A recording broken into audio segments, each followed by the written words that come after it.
નારદજી આવ્યા, દ્વારકાધીશને પત્ર દીધો વાંચીને કે રૂક્ષ્મણીને પ્રેમ તો હું કરું છું, પણ એનું નક્કી થઈ ગયું હતું એટલે મેં કેવડાવ્યું નહીં.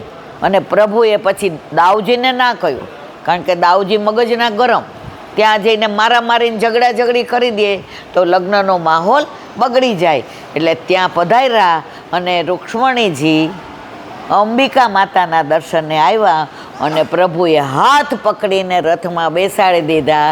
અને ઓલું કહેવત પડી ગઈ, લઈ ગયો દ્વારકાધીશ લઈ ગયો, રહી ગયો શિશુપાલ રહી ગયો.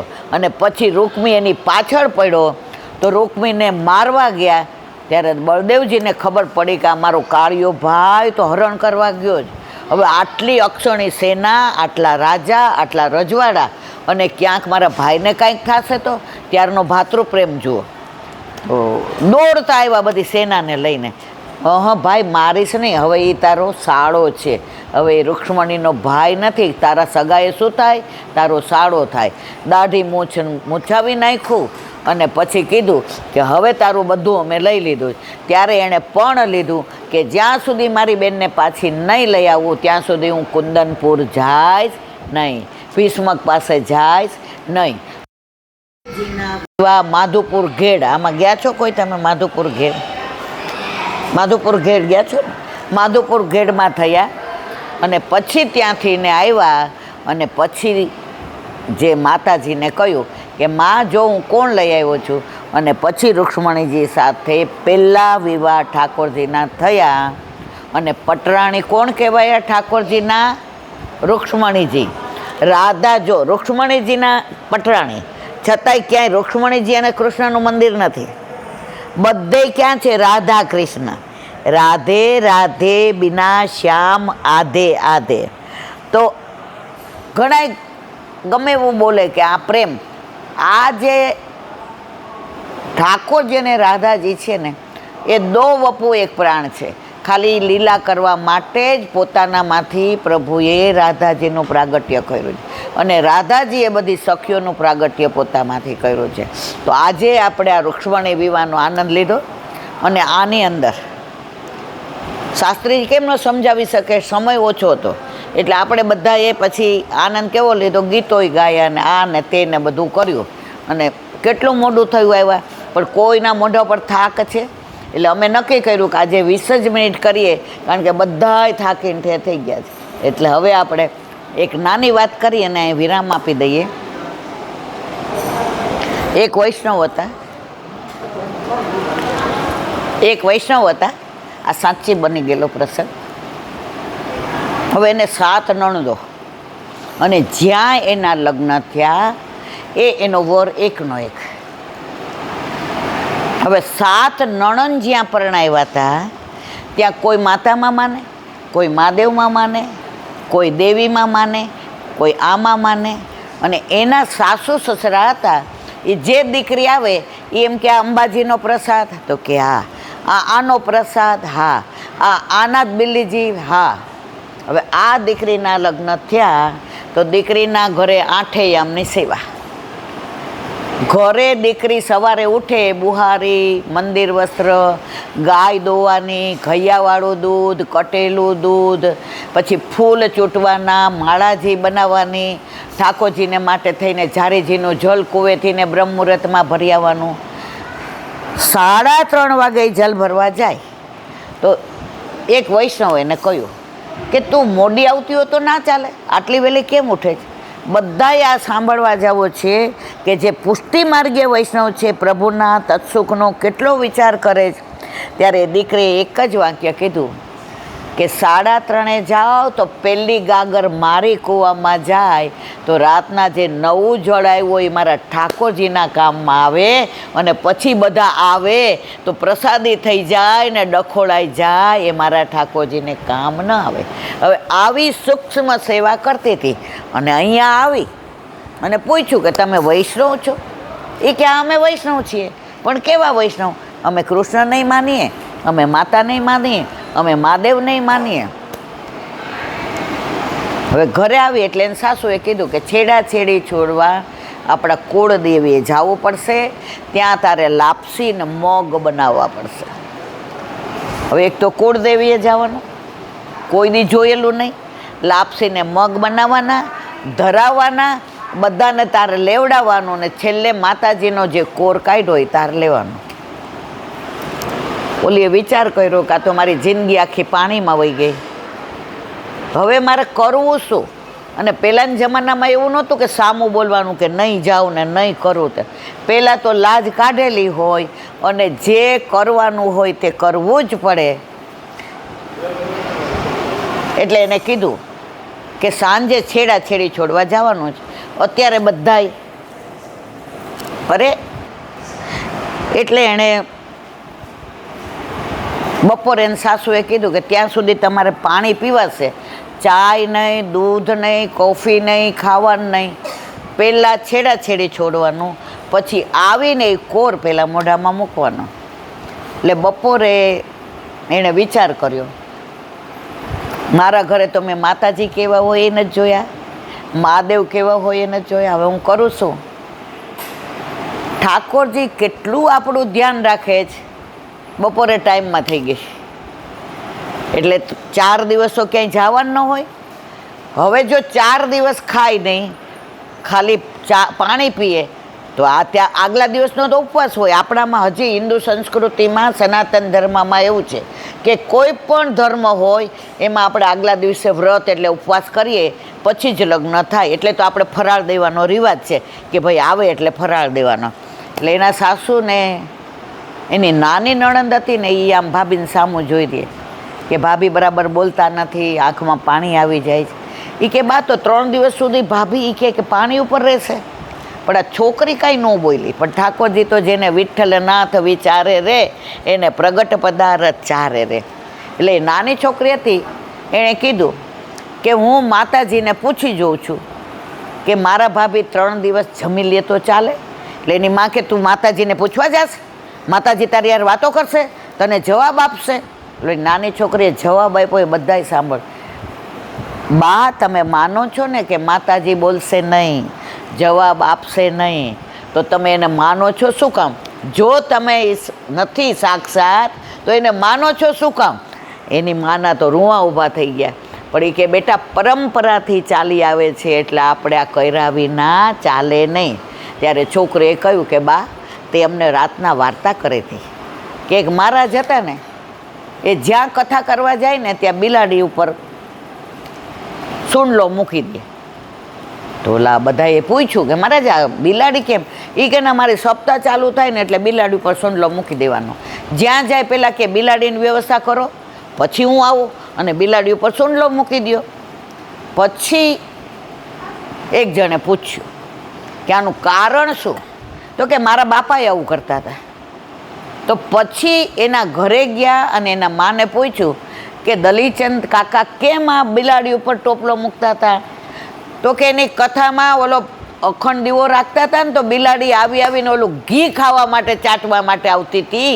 એ બિલાડી હેરાન ન કરે એટલે સૂંડલો મૂકતા હતા.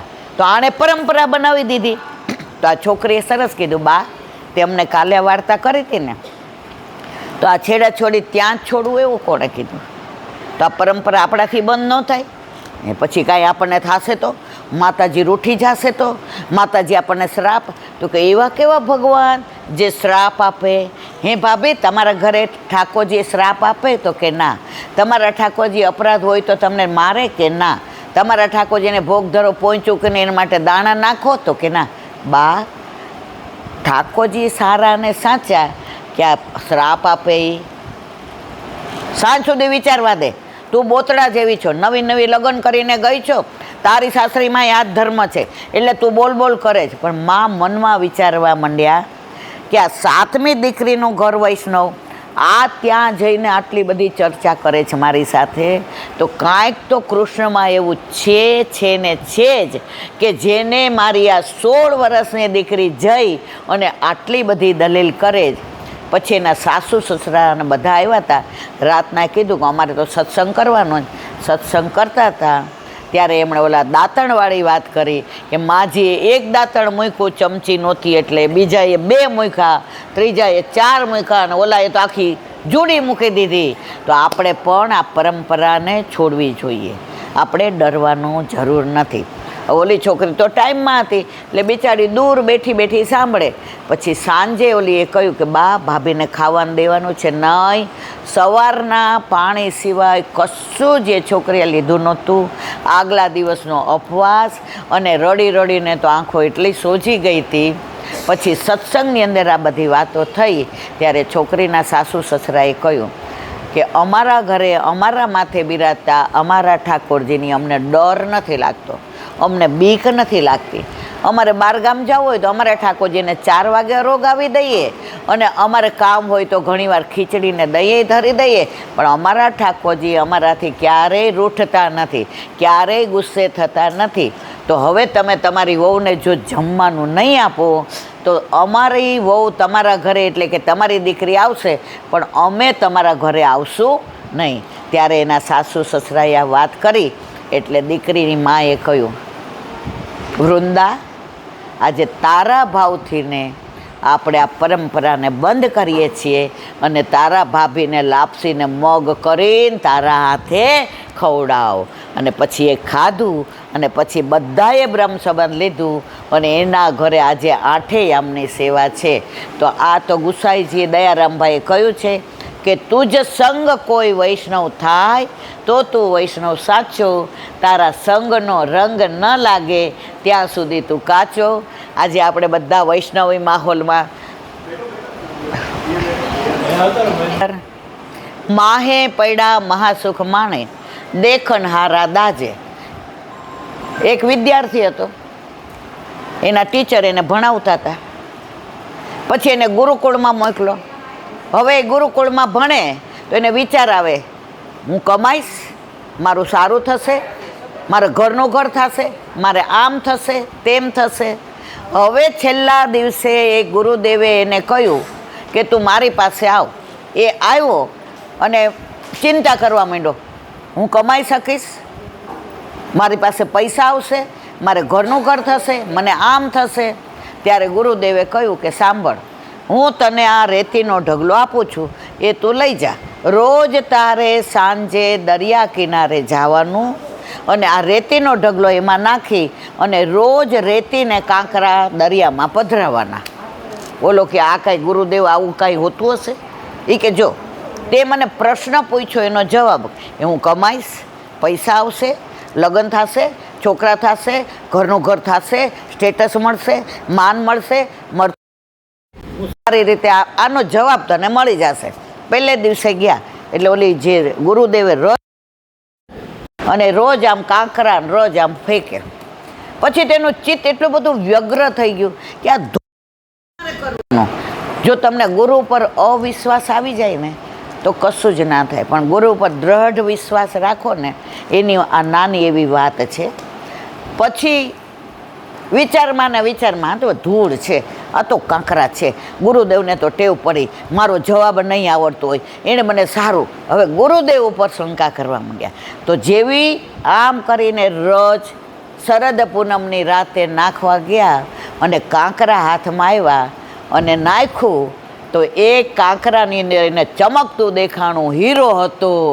આમાં નામાં હીરો જતો રહ્યો તો ગુરુદેવ પાસે આવીને કહ્યું કે તને જીવન હીરા જેવું મળ્યું છે, તું એનો સદુપયોગ કરી શકે છે. આજે કોઈ સારો ઉપયોગ એ કરે જીવનનો ને કોઈ ખરાબ ઉપયોગ કરે. જા હવે તારે ત્યાં જા જ્યાંથી તે હીરો નાખ્યો છે ત્યાં ઢગલો હશે અને પછી એ ઢગલો મળ્યો. આના ઉપરથી ગુરુદેવે કહ્યું, જો તમારું ચિત્ત શુદ્ધ હોય, મન શુદ્ધ હોય, તમારો આત્મા શુદ્ધ હોય અને તમે ગુરુદેવની વાણી ઉપર વિશ્વાસ રાખો તો ગુરુદેવ ઠાકોરજીની કાની રાખે રાખે રાખે. ગુરુ ગોવિંદ દો નો ખડે કિસકો લાગુ પાય, અરે બલિહારી ગુરુ આપને ગોવિંદીઓ બતાય. એવો આપણો પુષ્ટિ માર્ગ, એવો આનંદ. આજે અમે આવ્યા હતા એક દિવસ માટે અને આ વસાણી પરિવારનો પ્રેમ કે આજે તો અમને એવું થતું હતું કે કોઈક આગ્રહ કરે તો રોકાઈ જાઉં છું, સમજો. સાચી જ વાત કરવાની. કારણ કે જે માહોલ જોયું, જે આનંદ જોયો, કોઈ કોઈની ઈર્ષા નહીં, કોઈને આગળ નહીં પાછળ નહીં, જે મળે એ. ફઈબા બહુ સરસ મજા આવી હો. ફઈબા કાલે રૂક્ષ્મણી વિવાહ છે, ફઈબા કાલે રોકાઈ જાજો. મારે જે કહેવું ત્યાં જ, પૈસો બધા પાસે છે, પૈસાને વાપરવો કેવી રીતે એ જ્યારે સમજાઈ જાય, પૈસાના દારૂથી આવે, જુગારે રમાય, ખરાબ ધંધાય થાય, પૈસા આવી રીતે સારી રીતે વાપરીને દ્રવ્ય દુનિયાને ખબર પડે. લોહીના સંબંધો નથી, પણ આની અંદર લાગણી.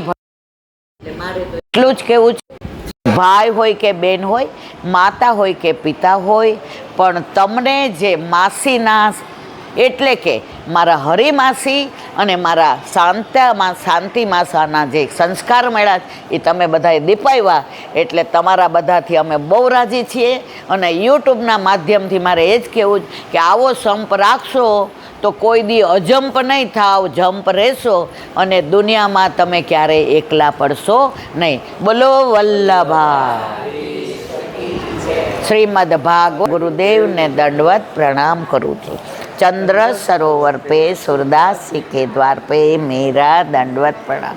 सुरभि कुंड पे परमानंद दास जी के द्वार पे मेरा जमुनावता पे संकर्षण कुंड पे कुंभन दास जी के द्वार पे मेरा दंडवत प्रणाम.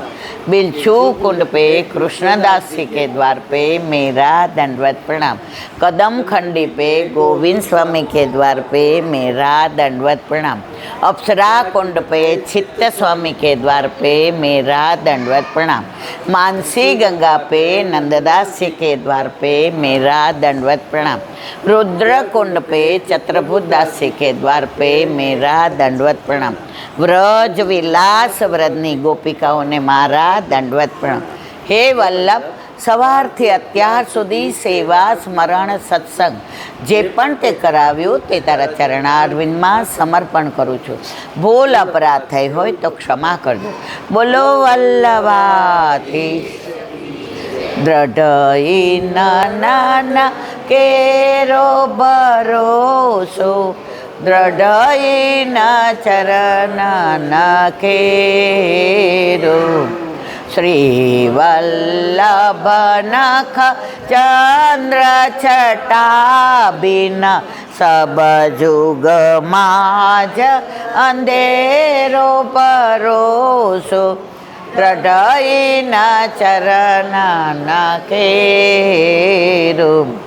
साधन और नहीं आकली में चासु होय निवेरो.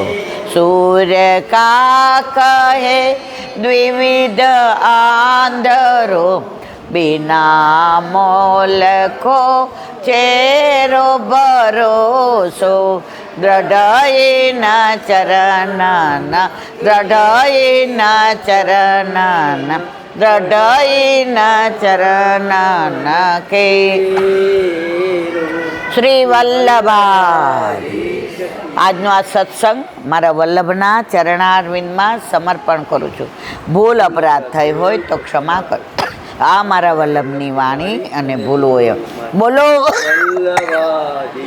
આજે આનંદ થયો. સૌથી નાનો અમારો શ્રોતા આવ્યો છે અને જેને ઊભા ઊભા સાંભળ્યું પણ એક શબ્દ બોલ્યો નથી. બહુ રાજી. તારું નામ શું? અર્પણ. વાહ ભાઈ, અર્પણ જ છે.